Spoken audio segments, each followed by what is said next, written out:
السلام عليكم ورحمة الله تعالى وبركاته. كسودو جنالكيغا ayaan goob doon oo mar kale isku soo noqod wanaagsan iyo muuqaal kale cusub.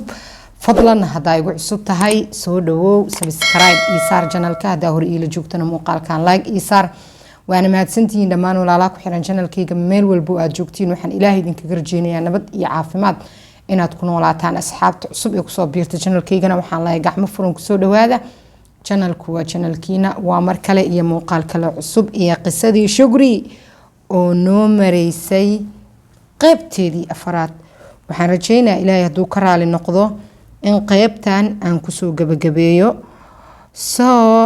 intaan qisada u guda gelin waxaa idinka codsanayaa gabadhan abaaya ay ugu qoran tahay Kowsar King channel.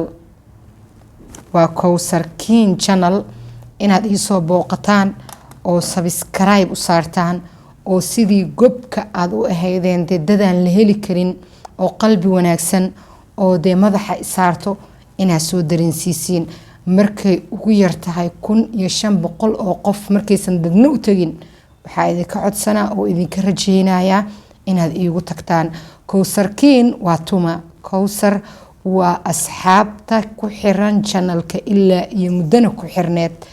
waxba iima gelin si kale uma aqaani laakiin waxay kamid ahayd asxaabtii shalay waqtigooda isoo siiyay maantana youtuberad noqotay ii soo baahatay aniga. laakiin sama aan dadkay u soo baahatay waa idinka dadka loo soo bandhigayo. marka abaayo soo booqda channelkeeda linkiga qaybta commentiga idinku qabanaa wax yar dhag ugu soo sii subscribe waxba kaama dhibeyso. waana la jooga ha ka taginina dhiirigeliyo. waa hooyo Soomaaliyeed oo dadaaleyso. marka waxaa laga yaabaa maanta markaa u tagtid farxadeeda farxad inay dhaanto. marka walaashaa ka soo farxi adigaba bariya youtuberad noqon kartaa. yalla faraha laga shaqaysiyo gabadha loo tago meesha yaan iska soo indhaweynaan. aniga waa soo fiirina meesha gabdhahaygii wiilashaydii. yalla aada u mahadsantihiin. waxay qisada Shukri qaybteedii saddexaad noogu soo gabagabeysmatay markii Shukri xaajigeeda ay ku tiri ayadoo waliba iska dhigayso qof sakaraad ah oo jiran maseerkaabada sakaraadahe. laakiin xilligaas wayba taaba sakaraad ficlan yani sakaraad sariir saaranaysan ahayn moogiye xaaladuhu way jeexjeexeenoo waa qof maseerkii uu maskaxdeedii ku ciyaarayo. gurigii waxay tiri barxadda qaybta banaanka ganjeelka koowaad qararabaan soo siiste. qaybta gudaha sidoo kale baranda ku taale qararabaan soo siisto waa soo xirte. ilmahaygii waxay jiraanay tiri dhanka iyo hooyaday oo waa aan iska masaafuriye. isagoo yaaban oo indhacadeynayo uu suudkii uu aroosada ku galbisan lahaana uu xiran yahay oo ii soo imaaday barafuunka ka soo carfayana aadan maleysa karin. gabdhaha qaar waxay dhaheen alla nin Soomaali faa'iido ma laho bal intaasoo ilmaa loo dhalee maxaa la dhahaa naa kale ka raadina. alla noog Soomaaliyeed amantii naagaheed raggaaba roono kii aqli la sugaayaba 5 iyo 6 intii loo dhalee tii naagaheed haddii loo banay lahaa inay nin kale guursato halkii bilba 5 inay guursa laheeda u maleeha si ay ninka ugu xumeedo. marka xaaladda hala dejiyo ma fahanteen. ilaaha haday ragga u baneeyay inay guursadaan annaga waa nagu dhib ayagana ilaaha u baneeyay.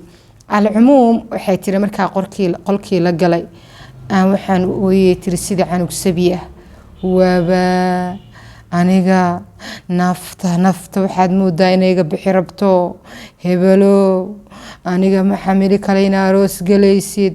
markaasuu wuxuu bilaabay horta waxay tiri sariirtii aan fadhinay dhulkii aan fadhiistay isaga waa taagan yahay tiri aniga dhulkaan fadhiisto ooyin sida canug sabi ah ooyay tiri.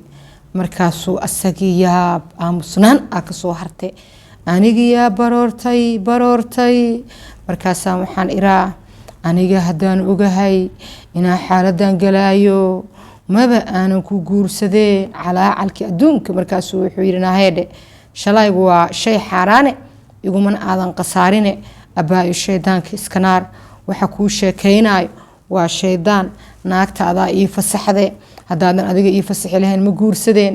ase aqli xumadeeda waxaan iska soo jaray tiri hadda maba aadaysidba maba u tegaysidba maba la aqli galaysid.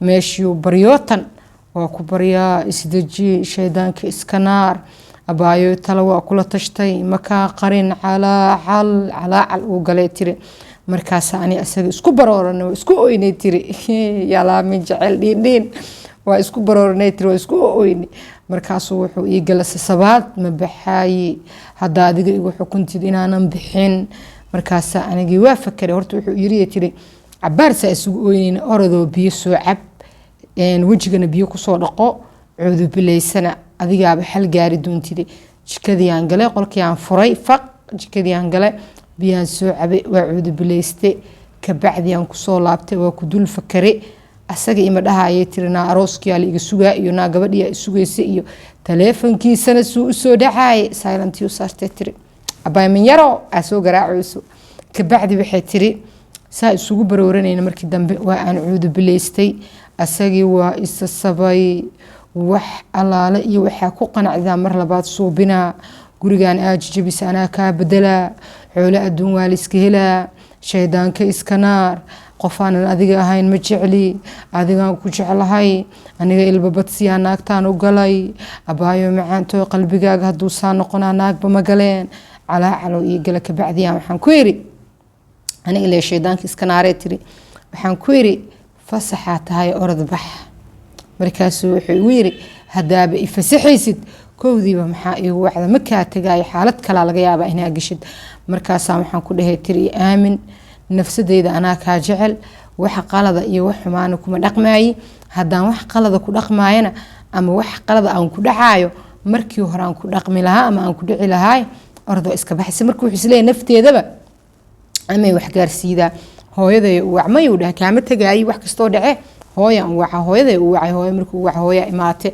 markaasuu wuxuu ku dhaha habaryare gabadha daji dee shaydaanku inuu sheekeeyay intaan kasii maqanah ma rabo habaryare aniga waa la tashta way ku calaacale kabacdi hooyaa waxay tiri naag waalanaa tahee annagoo duruufaysanaa nalala guursa jire oo nagala daba keeni jire wiilkan ka har intay qol ila gashay sidii xaajigii ku fasaxee tiri markaas kabacdi waxaan go'aansaday in aan mar walba ilaahay u cararo ilaahay sujuuda ku baryo in ilaahay qalbigayga uu iiga reebo sababtoo ah ninkayga waxaan u jeclaayay tiri si xad ka bax ah gurigii muraayadihii iyo adduunkii aan jajabiyey ayaan waxaan bilaabay tiri muraayadaha layka jajabiyey in aan meesha jiifka lagu suubiyo tago asagii jaa todobadiisii u galay arooskii tagay wuu ka daaha keliya todobadii maalin saddexaadkiiba asoo ku jiruu noo imaaday wuxuu ii imaaday tiri anigoo shaydaanka iska naaray cuudu bilaystay ilmahaygii reerkaygii dhaqanayo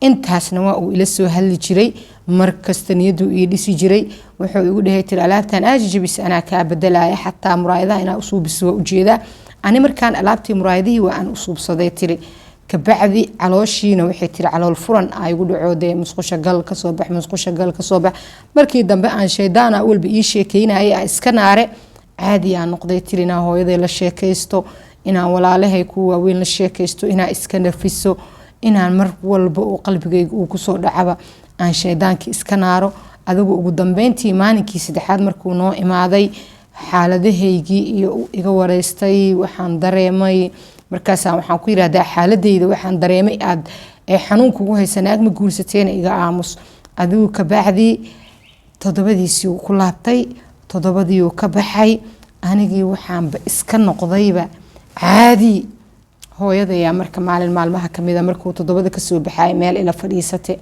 waxay igu tiri gabadheydii ninka aad haysatid naag walba ma haysato naag walbana nin noocaana nasiib uma hesho hooyo macaanto nolosha meesha uu kaala soo bilaabay iyo meeshuu naga keenay iyo sida uu madaxa kuu saaranayo aqligaaga marnaba yeysan ka bixin shaydaanku yuusan kaa tanbadinin hooyo macaanto waa lagaaga dambeyn doonaa maseerkee ilmahaaga dhabdheh reerkaaga dhaqo ninkaaga markuu albaabka kasoo galo weji furan qalbi furan niyad saafi ah waa inaa kusoo dhaweysid naagtii gadaal kasoo gashay ayada ab xanuunka kaaga dambeynayso markaanoo kale xaan dhahaa ninkii dhoof ku yimidbaa geeridu dhibaysaa ayadaa gadaal ka timide gadaalka gaar ayadaa mashaqadeeda qabte hooyo iska sabar hooyadii taladeediiyaan qaate dee markii todobadii uu kasoo baxay waa aan soo dhaweeyey si qurux badan aan usoo dhaweeyey kabacdi ayaa waxaa dhacday hooyaday ayaa isaga waxay usoo jirta oodkac oodkicii markay usoo jartay aniga ma aanan ogeyn raalina kama aanan noqdeen nin dee naag guursadayoo aniga iqabo in oodkac la siiyo. hooyaa marka maalin u wacday guriguu ugu tagay oodkacaa dhab lagu soo siiyey calashaan asaga hooyadiis wiilkan ma aysan joogin saas li ajligeeda hooyo u matalaysa.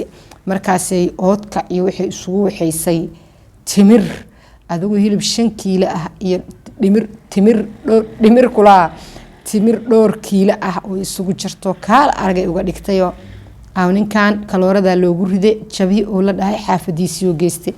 wiilkan aniga ay qabay tir ama ninkan ay qabo dadka runta yacni maya inta kama keenin iyo dadka runta ka gagan badan ma aha.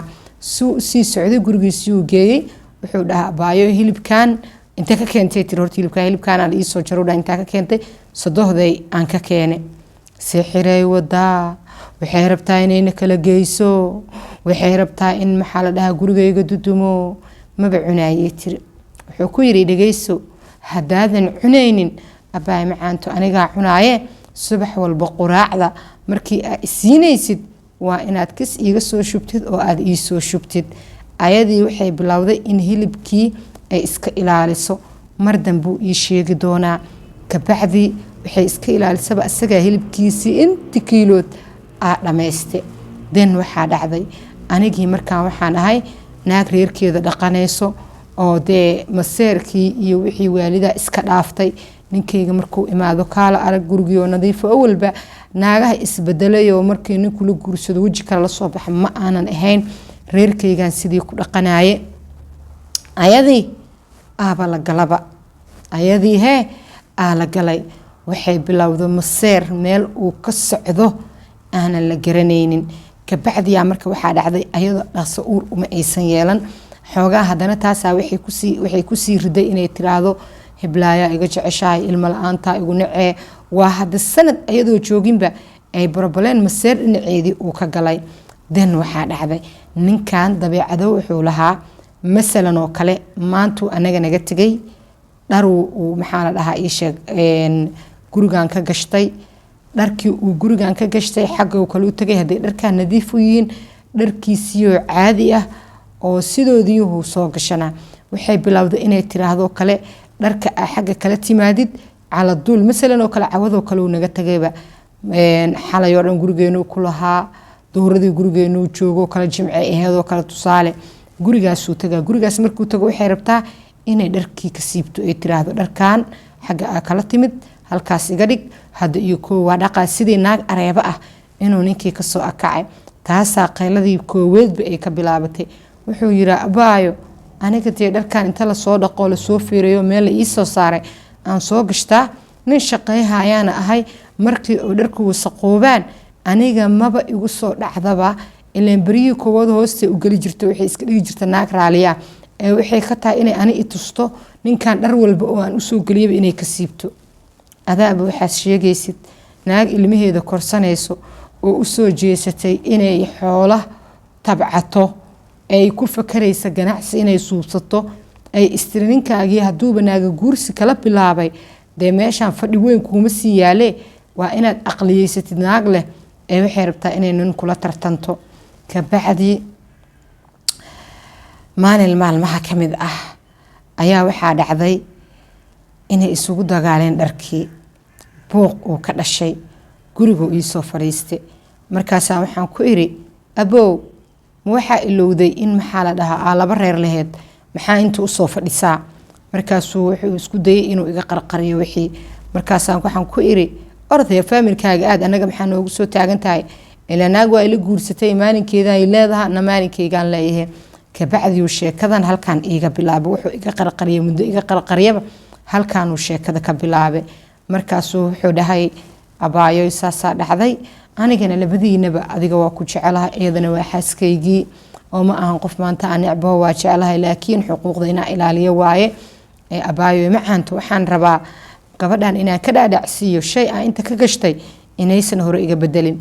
adigu tii anigiya waxaan isku day inaan xaliyo tanaasulo ninkii sabraasad helaya waxaan iraday kaa bedeshay ku qanacsantahay dhaqayso dhaaf ha dhaqdee ayada looba dhib kordhaahe sidii ku qanacsaneeda waa loo yeelay meeshaanay dhar kastoo la bedelaba jiig jaf siisaay tiri ay dhaqdaa waa la joogay ninkan marka wuu safraayay balaayada kale ay rabta inay aasaasto halkan ay ka bilaabo doontaa waa uu safraayay asagoo safar ah ayaa waxaa dhacday gurigeena maya ayada gurigeedu ku qornaa ayada gurigeedu ka safraayay laakiin anaga wuu noo imaanayay wuuna macsalaameynayay baasaboorkiisii ayaa waxaa dhacday inay ka dhigtay intay ka bixisay jeebkiisii dharka markaas ugu dambeysana anaga gurigeenu ku siibaay ninkan adduunkiisii baasaboorkiisii intay isku soo toosistay ayaa waxaa dhacday baasaboorkii intay ileen dhaqday aniga ilmo waaweyn aan qabaa ilmahaygii waa koreen baasaboor dhan oo fiisa saarantahay inta biyo gelisay oo wax dhaqmay ka dhigtay goor gurigeena la keena ma aqaaniyo bariyo kadibna wuu safri rabaaye baasaboorkiisa gurigeena uu yaalaa asagana baasaboorkiisa jeebkuu ku ogaa dharkii ugu dambeeyeyna anaguu gurigeena ku tuuray laakiin dadka dharka ku dhaqay anaga ma ahan ninkaygiio waxaa ii imaaday raba inuu safro oo anagana macsalaamaynayo baasaboorkii baare markuu maagay uu jeebkiisii ka waayay haw tii dheereed aa ka dhacda qaylo anigii iyo ilmahaygii oo qaylo afka nagu furtay waxay ayada uga dhigtay in anaga dhankeena animaba aadan ii keenay tir baasaboor hebelow dharka maalinkaas gurigaasaa kusoo siibtay aniga dharkaaga maxaa la dhahaa baasaboorka ma bixin adigu ninkaa wuxuu u qaatay ileen fidno ay rabto waa inay gurigan ku kala dumisee in aniga xaggayga baasaboorkii lagu dhaqay ninkii safarkii sidii ku baaqday aniga asagii isku dhaxnay booq iyo qayle ka dhaxday yaa u gudbinayahe kaliya waxay ogaatay in baasaboorka uu u qaatay in anaga dhankeena laga dhaqay oo aan isaga dhankiisa yacni ayada dhankeeda aan laga dhaqin kabacdi meeshii khilaafaad ka dhacay muddo kadib waa la damiyey aniga waxaa idhahdaaba ani dhaqay maba aanan ka leexleexdeenoo dee baasaboorka anaa dhaqaan dhihi lahaay anigoona iiga dhaqmaan dhihi lahaay war jiraba asagaa imaa doono kabacdiyaa waxaa dhacday maalin maalmaha kamid ee xanuunsate waxay aaday dhakhtar ayadoo ilmo doon ah dhakhtarkiyaa markaa dumarkaa ka saayee yacni qaybta oo maxaa la dhahaa ilmogaleenka waxaa looga soo gubay koronto markaasay sakaraad naftu tiriq inay ka dhihi rabta camal ay noqote markaasay waxay tiri hebelow waxbaan rabaa habeen saqrixin aan kuu sheego haye baasaboorkii muddaa kasoo wareegata dhowr bilood ah aboowow midhaa dembigaan galaa la iga goynaa heblaayo shukri dembiyaan ka galay maxaa waay dembigaa ka gashay baasaboorka anigaa biyo geliyey anigaa kaaga dhigay shukri gurigooda in lagu soo dhaqay waxaan is iri shukri ilmaheedoo kalaa ka bixi karo ayada hadday aragto wayba fiiri laheyd baasaboorkan inuu dhaqan yahay anigaa baasaboorkii dhaqay oo ma baasaboorkaygiyaad biyo geliday haa anigaa baasaboorkii dhaqay ninkii waagiyaa ku bari wow ii soo carara subax ahlaasey habeenkii markay u qiratay wow igu soo booday shukriye dembiyaan kaa galay ani adiga taariikh yacni lama ilaabaanahay maalinkaas noo ahayd saan kuugu qayliyey raali noqo baasaboorka naagtaasaa dhaqday markaasay waxay ku tiri haddana waxaan rabaa naagtaas inaa isoo bartid shukriya oo aan cafis ka soo dalbado wuu ii imaado maalin kale asoo gurigeena kuleh shukriya heblaayo waxay rabtaa abaayo inaa cafisid maadaama ay xanuunsato sakaraad noqotay waxay tiri shukri dembi weynaan ka galay soo inay cafisaan rabaa aniga waa fikray waxaan ku yidhi anaa jawaab ku sii doono kabacdiyaa hooyaday la tashtay waxaan iri hooyoy baasaboorkii laisku qabsanayay ee gurigan uu ku dudumi raba moogeed haa heblaayaa dhaqday haye midda kale hooyo ma ogtahay naagtii intay sakaraaday oo baasaboorkii qiratay inay tiri waxaan rabaa inay shukri isoo cafiso hooyaday waxay tiri may waa habeenkii xalay haayoo tegay in aad naagtaas gurigaaga inta keentid ay kuu imaato waxaad ku tiraahdaa isaga u far ileen fariinta isagaa kuu soo faray soomaha walaalow maxaane waa aan cafiyey waxna dhib uma qabo dee ayadaaba xaqi ka soo baxay ani ayadana cafis iyo saamax ku dheh bas waayahaan dhahay asagiyaa waxaan ku iri hebelow waxaan rabaa abuu maxaane in gabadhaas aad iga gaarsiisid inay cafis iga tahay, waxba aanan u qabin, anigana qalbigayga saafi u yahay, ayadana qalbigeeda saafi ii noqdo, ayadaa shalaba xumaanta bilowday, gabaraa qabtid waaye, wax xumaana oo haba yaraatay aan u qabo ma lahan. Kabacdi ayadii warkii loo geeyey waxay kula dagaashay maxaa shalay hilibka oodkaca markii ii keentay aad ii dhehaysaa cun, ayadaba waa kaasa hadda kalsooni uguma qabto, waxay ku soo tiri ma tagaayo mana ii imaanayso, waxay ku soo tiri waa iska cafiyee orodoo adigu qabarka u geey.